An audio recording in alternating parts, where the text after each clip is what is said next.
Hey there guys, welcome back to Good Time Hunting, where today we are going to be taking a look at a product called a toe spacer.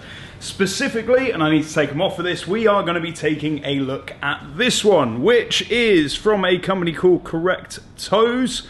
And if you're unfamiliar with toe spacers, quite simply, they are little bits of silicone, in this case little bits of silicone, with little slots. Now these little slots are designed to slide in between your toes, and the logic, the rationale behind that is that it helps you correct your foot to their more natural foot position. The benefit of that is if you're into your barefoot, or if you're into just general foot health and stability, it means that you're just going to be accelerating your foot's strength, agility, stability, all those fun and sexy things. So in the video today, we're going to be looking at those claims. We're going to be assessing exactly what this company and companies like it claim their product can do. We're also going to take a look at Fitment, competitors, feasibility of the actual product itself, and if it's something that you might want to add to your arsenal. The reason that we're going to be taking a look at this is that I am big into my barefoot. I do barefoot hiking, running, weightlifting, and just about everything in between. When you buy yourself a barefoot shoe, you will get a nice wide toe box like this one that I have from Vivo Barefoot. Now that toe box is there to be filled. Your feet in a natural position should really splay, and by feet I mean your toes. They should really splay and fill this gap.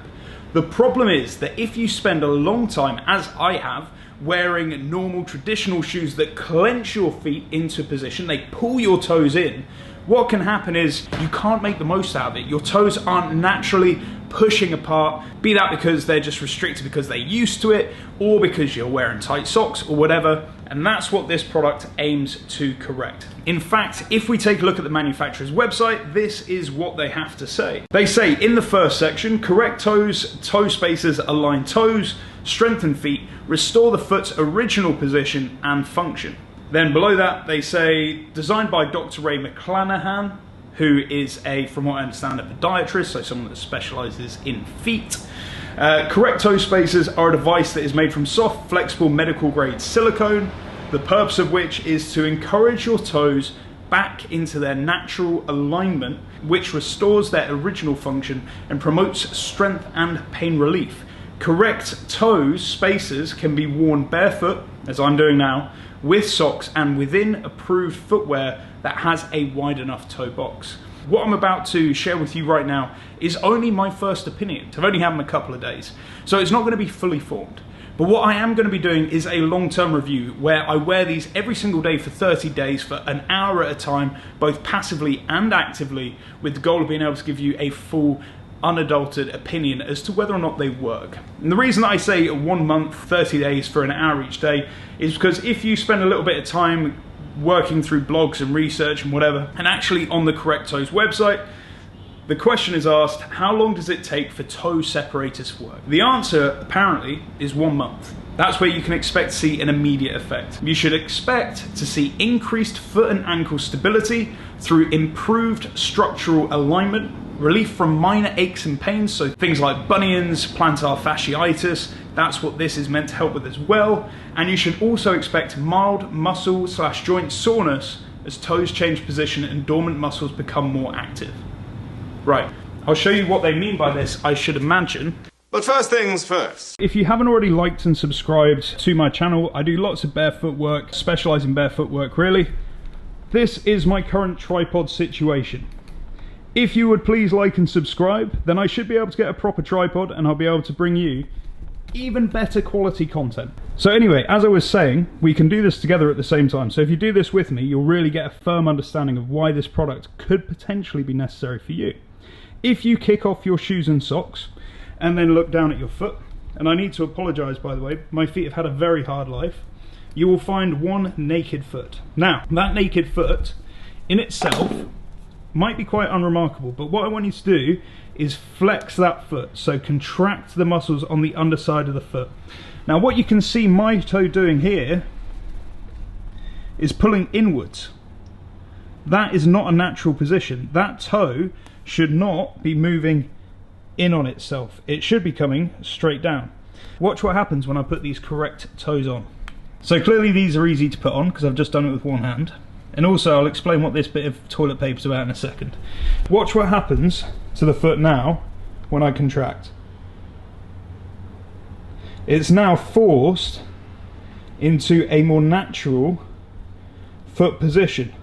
Whereas before it was involuntarily, let's do it again, pulling in like a weird little zombie thumb. It's now being forced to travel in a straight line. And that's really one of the many benefits that they're purporting you would get from this kind of product. They're saying, hey, your foot's probably not working the right way, start using this and then it might get better. Now, this product is not unique in the market.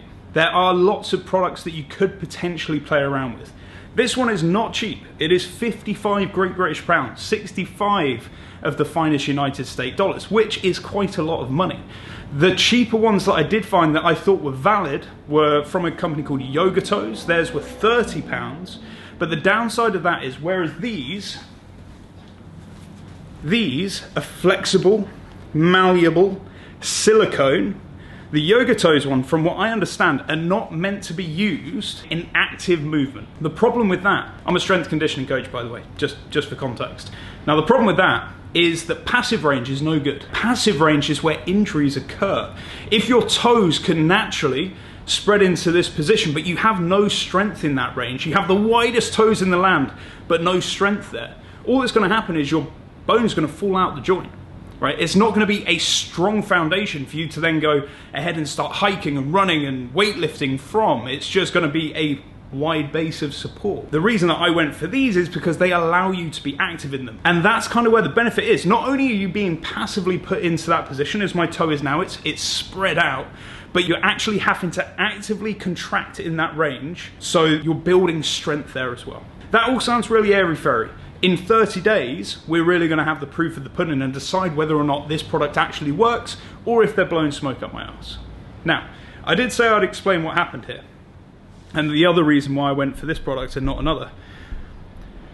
You'll see between the big toe holder, this one, and the little toe holder, this one, there are little slots. Now, these little slots are for individualization. I have a fairly decent sized gap between my toes, right? So without this little piece of paper, I found that this would just hang out after, 10 seconds of walking. So I did need to insert this in order to make sure that I got a secure fit. The other one, this one here, for the little toe, not so much. If we look at my little toe at the moment, in a passive position, it's actually sticking out further than it needs to. On the Correct Toes website, they do say that should you feel the need, you can just cut this off. I'm half tempted to do it, but again, these were £55. So I don't want to make any whimsical decisions where I'm just lopping bits off a very expensive piece of silicone if it's not the right modification to make. So I'm going to hold fire on that one just for the time being, but there is a very helpful and informative video on the Correct Toes website that explains, should you want to, how you can modify these. We've talked about Correct Toes, we've talked about Yoga Toes. There is a free alternative, because this wasn't the first thing that I jumped to. This wasn't fancy stretch my toes out, I'm just going to buy the most expensive products on the market. I don't have that money, I don't have enough subscribers to have that money. Please subscribe if you haven't already. What we'll do is this. I'll take you upstairs on an adventure. If we go up here, and if we grab a sock, let's go this sock. If we grab a sock, we can actually make our own toe spacer using just a sock. And this is where I recommend you start to decide if it's something that you think you might benefit from. The way that we would do that, quite simply, take the sock and then insert it into the toe and then thread it around each of the toes in turn. Now again, this is only going to ever be passive, right? This is a passive thing. Yes, it looks really weird, I appreciate that. But this is passive. You can't walk around like this. The toes at the moment are in like a one up, one down formation. And arguably that's not the best place to be building strength, right? If we look at the two, you can clearly see which is the more professional. But for something that you can use at home, to establish if this is even something that's going to be useful for you as an individual, this is where I would start. My challenge to you, regardless of how long you've been wearing barefoot shoes, whether or not you wear barefoot shoes at all, we could all do from spending a little bit more time developing the strength in our feet. The more stable you are, the more resilient you're going to be. The biggest killer for old people is breakages. You fall over, you break your hip, in turn you get an infection, you die. I don't want that to happen to you. If we can start improving the stability in your foot, if we can start at the bottom of the chain and then work our way up, you're going to be a much more resilient, much less injury prone individual. So my challenge to you would be, over the course of the next 30 days, while I am trying out the professional toe spacer, the one on the right, and seeing whether or not this is a valid purchase, you try doing this. Yes, it looks ugly, but it is equally effective. It's passive range, not active range, but for the sake of saving £55, I personally would veer off over here. Anyway, slightly different type of video today, guys. A little bit more with me, a little bit more chaotic. Apologies for that, but hopefully you enjoyed it. If you have any questions, if you have any comments, if you have any insights about a product like the Correct Toes Toe Spacer, please feel free to get in touch and let me know in the comment section down below. I love it when we have a conversation down there, so please let me know if you have any thoughts or input. That would be amazing. Apart from that, if you haven't already, please like and subscribe so I can get away from my beautiful ghetto tripod, and also then you won't miss any updates. Apart from that, have a fantastic day. Look forward to seeing you in another video very soon. Thank you for watching Good Time Hunting. Peace and love.